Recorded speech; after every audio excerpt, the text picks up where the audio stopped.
intermittent fasting sebetulnya adalah sebuah lifestyle, gaya hidup di mana orang mengatur pola makannya dibagi jadi 2 jendela. Jendela makan dan jendela berpuasa. Pada umumnya apa yang kita makan, apa yang kita simpan itu akan habis setelah 12 jam. Terus bisa juga menghasilkan keluarnya hormon-hormon pertumbuhan yang membuat kita jadi lebih cantik, lebih glowing gitu kan. Nah, cadangan lemak ini yang membuat badan kita bisa turun berat badannya karena si cadangan-cadangan lemak ini dibakar.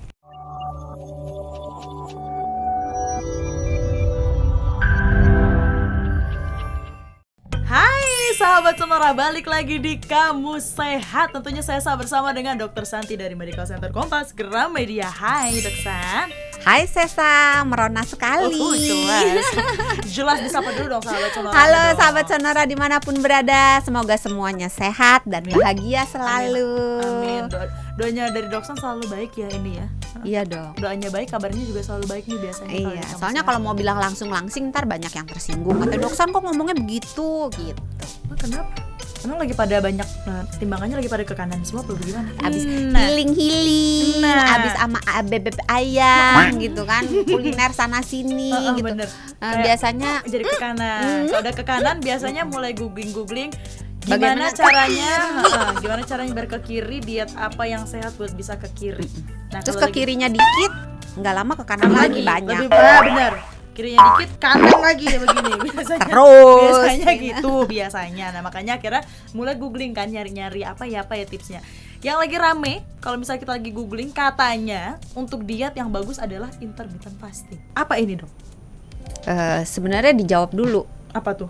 Diet yang baik itu tidak pernah satu tipe diet untuk semua orang. Beda-beda ya terus. Iya, karena contoh makanan yang tinggi garam pada umumnya kan tidak baik. Tapi beberapa orang harus makan makanan yang tinggi garam gitu. Oh, untuk kebutuhan tergantung badannya ya. Makanya diet yang paling tepat itu adalah diet yang paling sesuai untuk orang kebutuhan dan kesehatan dan kondisi orang tersebut, baik kondisi kesehatan maupun kondisi keuangan maupun kondisi keagamaan dan macam-macam. Jadi banyak sekali faktor yang berpengaruh dalam menentukan diet yang mana. Diet yang baik. Nah, sekarang menjawab pertanyaan yang Sesa katakan yang kedua. Apakah intermittent fasting itu? Intermittent fasting sebetulnya adalah sebuah lifestyle, gaya hidup di mana orang mengatur pola makannya dibagi jadi 2 jendela. Jendela makan dan jendela berpuasa. Nah, ketika jendela makan, orang boleh makan sebenarnya kalau mau sehat boleh makan pada jam jendela makan, tapi makannya tentu dipilih yang sehat juga gitu. Dan pada jendela berpuasa itu ada 2 macam nih intermittent fasting. Ada yang dry intermittent fasting, ada yang wet intermittent fasting.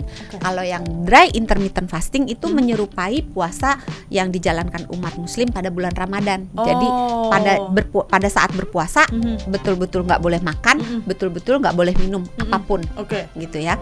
Nah, tapi kalau pada intermittent fasting boleh ngebul. Oh baik, itu nah, membedakan. Itu tidak dihitung makan gitu. Tapi kalau pada puasa Ramadan kan batal gitu. Benar. Kemudian pada yang wet intermittent fasting, pada saat jendela berpuasa orang itu nggak boleh makan apapun, tapi boleh minum sepanjang, ada embel-embelnya, sepanjang minuman yang dikonsumsi itu tidak mengandung kalori. Contohnya apa? Ayo Sesa, kuis. Minuman yang tidak berkalori adalah 1. Ya pokoknya apapun yang nggak pakai gula deh. Kopi boleh tapi nggak pakai gula, teh juga boleh tapi nggak pakai susu boleh. Nggak. Salah nih kayaknya nih, gak ada piring cantik nih. Iya.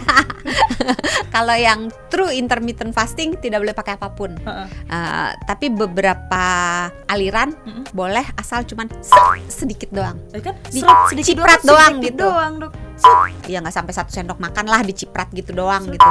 Di bawah 10 kalori masih boleh. Kalau yang nggak ketat banget, agak sedikit-sedikit iya, yang agak cheating-cheating 10 kalori boleh gitu. Itu yang true intermittent fasting. Jadi yang saya bilang tadi, kopi pahit boleh, air bening sebenarnya ya. Kalau air putih kan Putih susu ya. Putih begitu nih kayak jaketnya. Air putih kan susu sebetulnya. Kalau susu nggak boleh. Air bening boleh, teh pahit boleh gitu. Mau infused water sepanjang yang dimasukin itu kalorinya rendah boleh. Karena gitu. kalau yang dimasukin itu makanan-makanan asin ada bumbu-bumbu rendang dimasukin ke situ kan. Kalau kuah boleh malah. Oh serius? Serius. Kalau yang agak citing-citing ya, karena di bawah 10 kalori. Tapi jangan kuah santan. Ya langsung naik lagi dong. Pasti ada yang komen nih, kuah soto bagaimana dokter? Baru mau bilang. Kalau citing pakai dagingnya dikit gitu. Itu bukan citing namanya, Dikitnya makan segini, aja yuk, dibuka aja segini. yuk sahabat Sonora. Buka puasa. Makanya. Tapi dok, banyak yang sudah menjalankan intermittent fasting karena ternyata cocok nih sama badannya. Manfaatnya sendiri apa sih dok? Sebenarnya intermittent fasting itu banyak manfaatnya, tergantung juga bagaimana kita mengimplementasikannya, menjalankannya. Contoh, kalau dijalankan dengan baik, dalam arti ketika jendela makannya dia makannya terkontrol, nggak membabi buta sekenyang-kenyangnya all you can eat gitu kan, itu bisa menghasilkan penurunan berat badan, dimana massa lemaknya berkurang, massa ototnya bertambah. Terus bisa juga menghasilkan keluarnya hormon-hormon pertumbuhan yang membuat kita jadi lebih lebih cantik, lebih glowing gitu kan, sel-sel dalam tubuh lebih baik gitu ya, proses-proses metabolisme lebih baik. Kemudian bisa juga digunakan untuk meningkatkan daya tahan tubuh. Jadi efeknya sebetulnya banyak kalau dijalankan dengan benar. Iya. Ini termasuk yang cheat juga atau yang pure?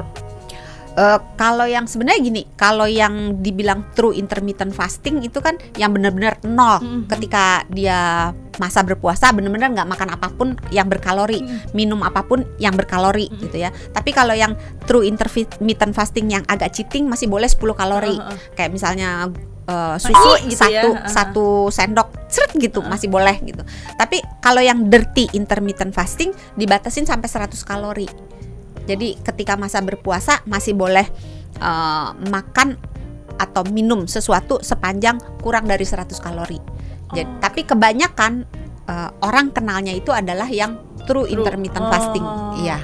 Nah, dok, tadi karena nge-mention juga puasanya, jam puasanya. Ini sebenarnya berapa lama sih waktu yang baik untuk puasa makan ketika seseorang menjalani si intermittent fasting tadi? Kalau yang wet intermittent fasting itu waktu yang dianggap aman ya.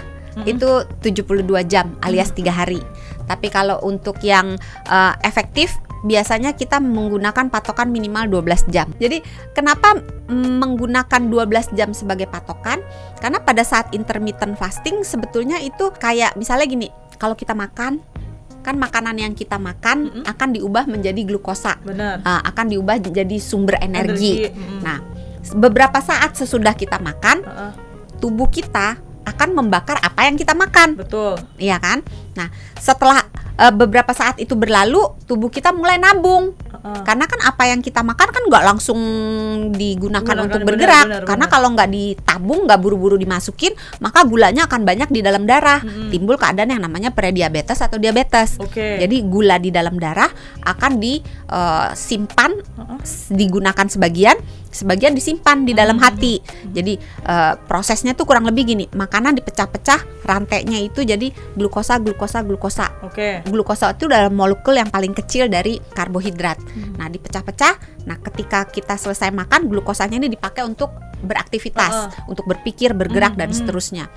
Sisanya disimpan dalam hati. Nah, si glukosa ini dijahit satu persatu, ditempel-tempel. Jadi glukosa ditempel jadi satu, dilipat-lipat gitu kan, masukin ke lemari dalam hati. Hati kita penuh ya, nggak cuma bekas-bekas luka cinta. Ditambah glukosa. Ditambah dengan glukosa. Nah, dengan berjalannya waktu, pada saat apa yang kita makan yang sudah kita bakar itu sudah habis, maka badan akan ngeluarin si lipetan-lipetannya ini, cadangannya. Buka lemari, dari hati diambil, terus dipecah-pecah. Yang tadi ditempel-tempel itu dipecah-pecah jadi molekul glukosa dipakai sama badan. Nah, pada umumnya apa yang kita makan, apa yang kita simpan itu akan habis, yang disimpan tadi itu akan habis setelah 12 jam. Ini tidak berlaku untuk semua orang ya. Pada umumnya sebagian besar orang itu akan menghabiskan cadangan-cadangannya itu dalam waktu 12 jam. Nah, setelah 12 jam kalau kita puasa, apa yang masuk kan udah nggak ada. Bener. Yang di lemari udah habis gitu kan. Jadi terpaksa harus ngambil deposito, cadangan. Jadi kalau misalnya ibu-ibu gajian udah habis gitu kan. Aduh gitu. Ini anak-anak belum makan, belum bayar uang sekolah, belum bayar listrik, belum bayar air Peleter gitu belum kan. kebayar. Peleter belum bayar gitu. Jadi ambillah cadangan dari lemak. Nah, cadangan lemak ini yang membuat badan kita bisa turun berat badannya karena si cadangan-cadangan lemak ini dibakar untuk mendapatkan energi karena kita nggak makan. Luar biasa sekali. Itu kenapa 12 jam. Nah, kalau misalnya ada orang nih lebih dari 12 jam, pengaruhnya apa, Dok? Nah, kalau dia lebih dari 12 jam, sebetulnya yang terjadi lemaknya kan dibakar nih. Giliran berikutnya setelah lemaknya terbakar adalah protein. Nah, orang kan bingung loh, bakar protein kan sesuatu yang penting buat tubuh kita. Tergantung Ya, tujuan kan kamu apa. Tujuan saya diambil. untuk melakukan intermittent fasting itu apa? Kalau tujuannya hanya untuk ikut tren-tren doang gitu kan, atau ngirit uang belanja gitu, atau males biar praktis kagak usah makan satu kali gitu kan, itu ya nggak ada masalah. Tapi ingat, makan semau-maunya itu ngikutin enaknya mulut, nggak mikir dampak kesehatannya, kan ujungnya pada kesehatan diri kita sendiri juga. Jadi makannya juga ya sebaiknya dijaga juga.